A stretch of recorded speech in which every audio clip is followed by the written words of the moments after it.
Tapos, magkano naman ganyan? Magkano naman ganyan? Ganyan, isang ganon, magkano babayaran nila?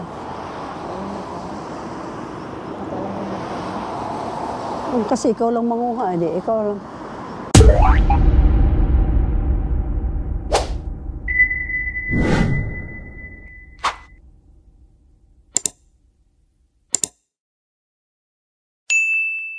Good morning guys! Gusto ko ipakita sa inyo ang garden ng anak ko kung saan may bilihan din dito ng mga fresh flower.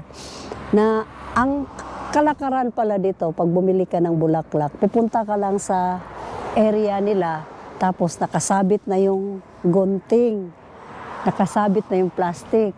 Tapos, kukuha ka lang doon, ikaw mismo magpipitas, pagkatapos, babayaran mo lang. Dito lang din sa area na to, i-scan mo lang. Alam mo na kung na mga ini-scan nila, mga cellphone lang, i-scan doon, bayad na.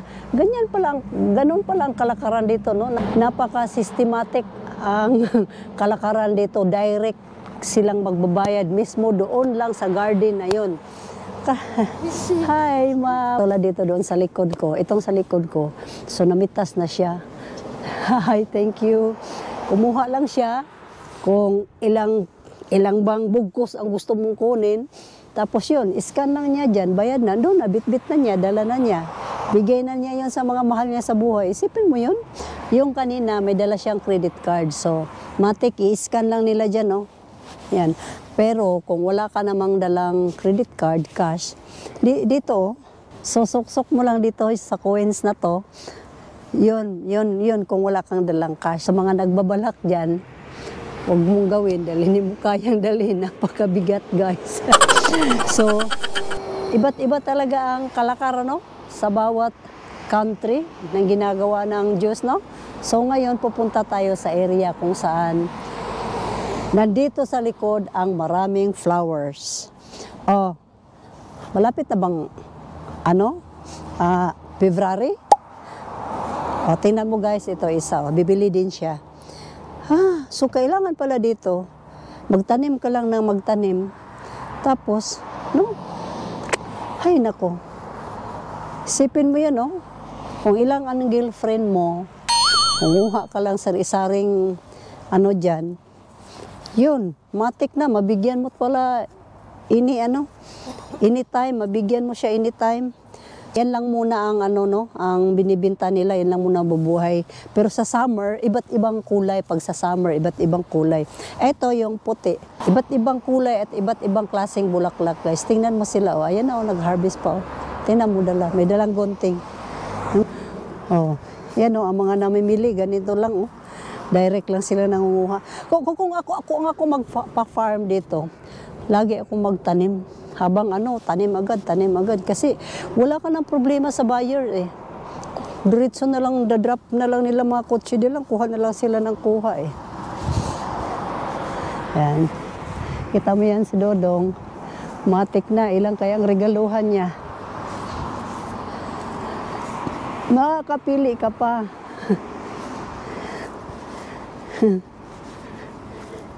So, ikaw mismo mamimili, no?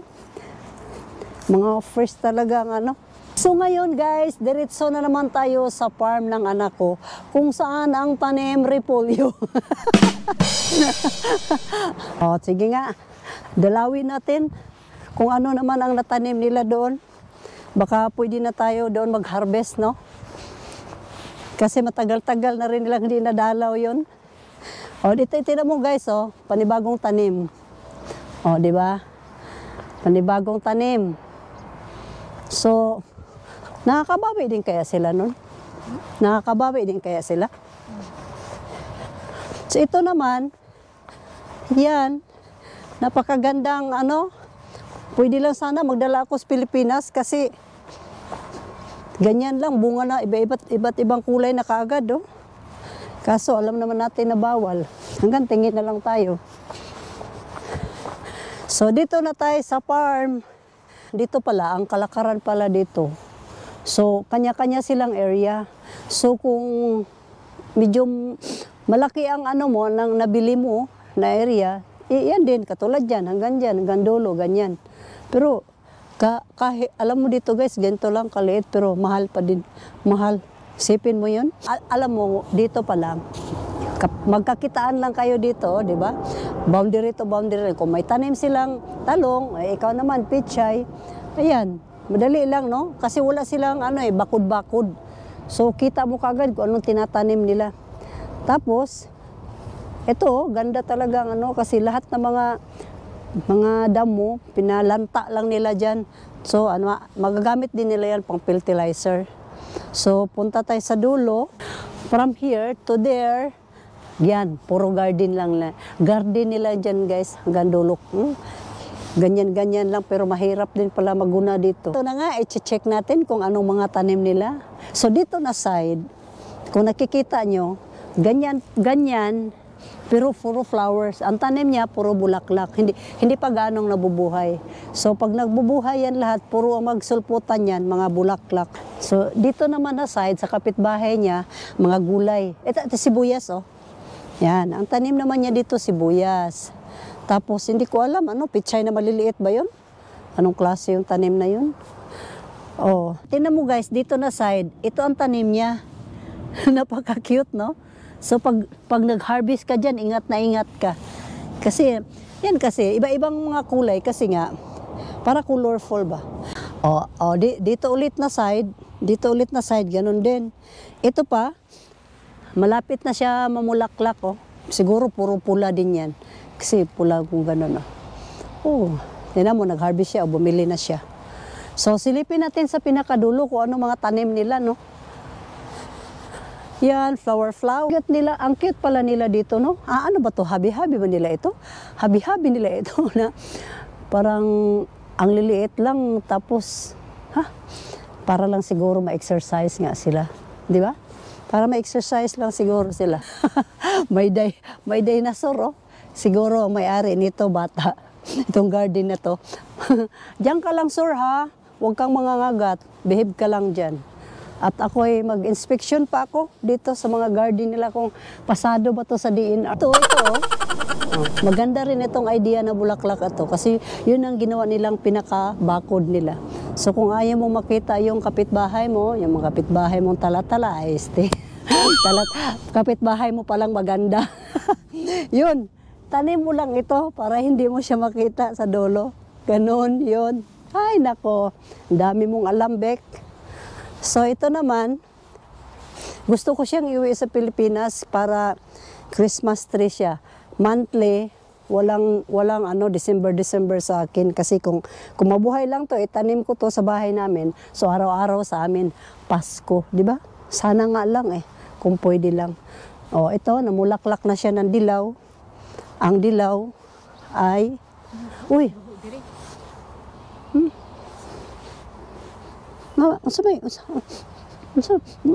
lain magbaho ang mga sangbot dari.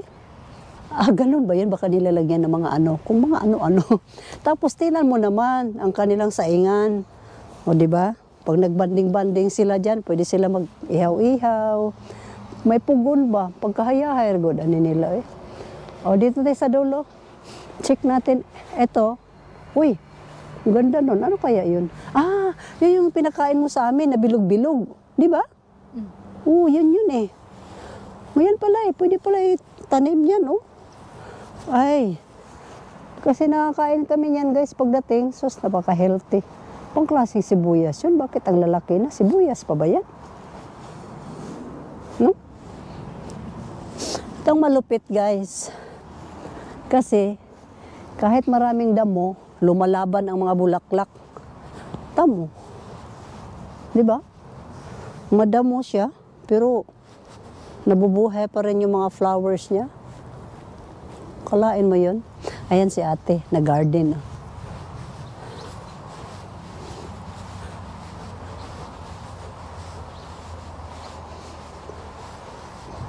Tingnan mo. Mga maliliit lang, pero ay, nako, mga libangan. Hello! Morning! This is all yours? Yeah. Wow! Nog meer bloemen. Very nice the flowers, ha? Ja. Yeah. You did not plant vegetables or Gemüse? Hast The du Mu- keine Gemüse Ja, da geplant? habe ich Gemüse. ah Ja, diese 3 Beete. Hier ah habe ich alles Gemüse. and the other side vegetable and here flowers. Wow, it's a good idea. Yeah. Nice. Dankeschön. Man tong imong garden. Man to dapita imong garden. Lampas-lampas naman hinuon ta eh. Ang kulit oh. Na tinatak alam ko na kung bakit nila tinatakpan yan para hindi uudin. No. Tsaka hindi matakpan ng yelo. Kaya ganun yun dito no. May mga kanya-kanyang abilidad talaga mga tao. Pataka lang ang balong istorya pero hibalo ang mga pinagsasabi ko pero ang alam ko yun na yun. Di ba oh? Nagsugod na po siya ko gawa ng bakod. Pupunta naman tayo kung saan ang kanilang garden. Puntahan natin yung garden ng anak ko. Sabi niya marami daw siyang tanim. Tingnan ko nga kung may maha-harvest ako doon. Saan? Saan banda? Ito. Malayo pa? Pala yung garden niya. Diyos ko po. Tingnan mo naman. Sabi niya punong-puno ng tanim. Ang punong-puno nga talaga ng tanim. Punong-puno ng damo ba? Ay, nako. Kung matagal, pero kahit pa paano, meron siyang tanim. Unsa man ni siya. Ganyan talaga yan. Or salag-salag na lang dyan diha. Sus, Ginoo. Namulaklak na siya. Siguro magandang kahoy din yan. Pero sabi niya sa akin, marami daw tanim ang garden niya. Sus, Ginoo ko. Ang ihang sibuyas, tanawa, pila ra ka buok? Usa, duha, 3, 4, 5, 6, 7. Pero guys, kahit pa paano, meron kaming pang salad. Yan. Litos ba? Litos. Di ba? Ayan, litos. Namatay. Yan lang ang tanim nila. Kasi nga siguro sobrang kabisihan nila. Hindi na, wala nang time sila mag-gardening. Ito lang ba yung tanim nyo? Kawawa naman taon to eh. Wala na tayo nagduo-duoan ni ba? Muna ni siya na, nalanta na lang, dalhin na lang natin to, gawin nating salad. So mo ni guys, unsa man ni nato ron, kainin na natin to ngayon. Pero lang, believe din ako sa kanya kasi sabi ko, harvest natin to, dalhin na natin, gawin salad. Sabi niya, iwanan lang daw niya ipakain sa uod. So ibig sabihin may pagmamahal din siya sa mga mga tao, mga uod. Kasi may buhay din yan kahit ganyan. So kung iuwi ko to, nakonsensya naman ako kasi sabi niya iwan lang daw ipakain sa uod. So more blessing to you. Dahil naisipan mo pa yun. Di ba? Kalain mo yan. Sige, sa inyo na lang yan. Sama ni mong kamatis. Manday mo tanong may mong kamatis. Dito pala. Dito ito. Ito yung kawawa naman tong kamatis mo, day. Tanawa, Ginoo. Diyos ko po, Ginoo. Tanawa to niyang kamatis, oh. Wow! Ang daming kamatis. Punong-puno ng kamatis. Sige. Nilagyan pa nga niya tao ng take para hindi malanta. Pero naka-harvest na kayo nito. Tamis daw ang bunga nito. O nga, kasi iba sa atin hindi kaya matamis ang kamatis. Pero dito minsan ang kamatis ginagawa nilang dessert. Kasi may kamatis talaga na matamis para siyang prutas. So, ganyan siya kahaba. Kaso, nalanta na siya kasi wala na siyang bunga. So, dapat, kung hindi sana kami uwi, magtanim muna ako sana dito para malinisan ko. Kaso wala nang time. Sayang naman, dapat pala okra, mga luya ang nababuhay doon, ganun, prutas. Anong, wala naman tanim na nakakatawa. Anong tanim na nakakatawa? Taniman ko sana to ng palay. Ay, ang tanong, wala man tayo similya. Ganito istura ng palay. Dapat pala, taniman mo din ng mga bulaklak katulad sa kanila o kumita na sila. Hindi pala po pwede. Hindi daw pala pwede. Ito na lang sana. Ito sa harap pati sa likod, yun yung garden nyo. Ito ba, kung ito yung itong sa harap at saka yung sa likod, yun yung garden nyo. Sige nga, i-check nga natin doon sa likod. Anong meron doon sa likod? Uy, ito, ano naman ito? Anong klaseng flowers naman ito?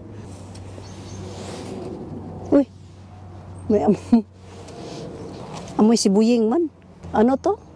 Rosemary? Rosemary. Rosemary? Rosemary daw to guys. Bang klaseng amoy, matapang. Gamot din pala to siya guys. Akala ko, gabala-bala lang ako ng salita dito. Ano pala to? Pwede din pala to sa ihalo daw sa minom. Kung mag-chicken ka, pwede din daw inumin. So benefits naman kung inumin mo siya? Para saan? Maya, google ko na nga lang mamaya. Google ko ngayon kung anong benefits niya. Ito. Ito, sa'yo to. Ganda naman ito kasi kinulong talaga niya. Kalain mo. Safety first, kumbaga para hindi siya manakawan. Ito ngayon, ang problema, magbubo na ko guys ako mga tinanim.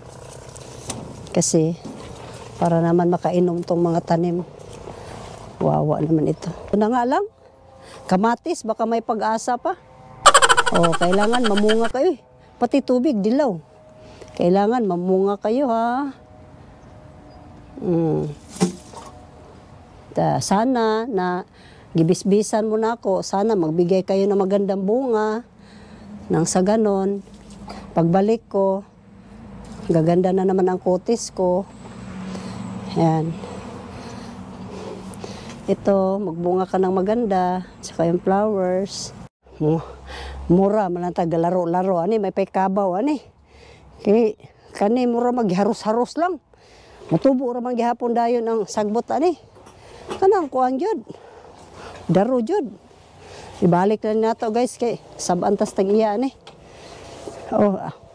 Sama ni dikit na to ni. Sideline muna ako guys para natay pamasahe. Yan ganun lang tuklap.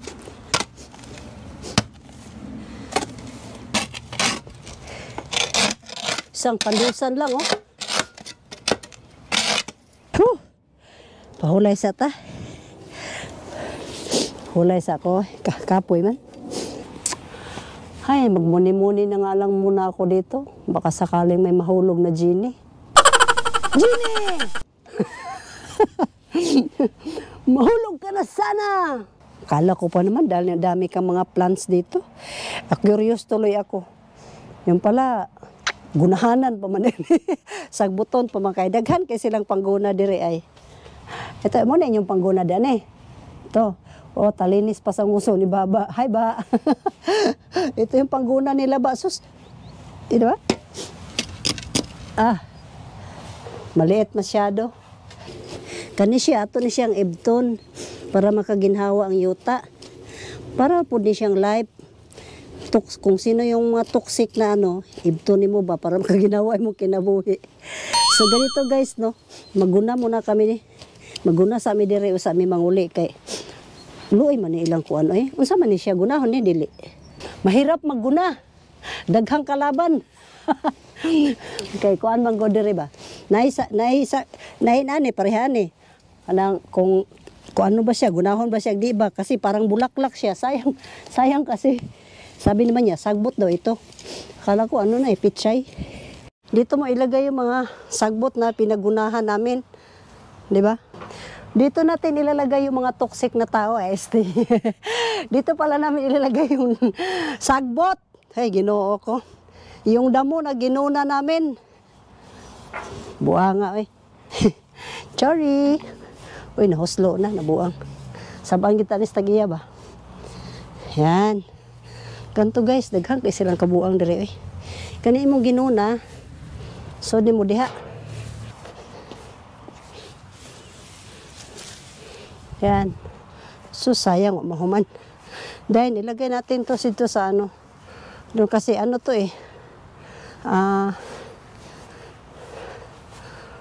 aabuno siya, di ba? Tapos na yung kuta ko, guys. Medyo na-exercise din ako. Ano naman purpose dito? Ito daw, pag mag-ubo og tubig ba, shower. Pero habang wala pa yung tubig,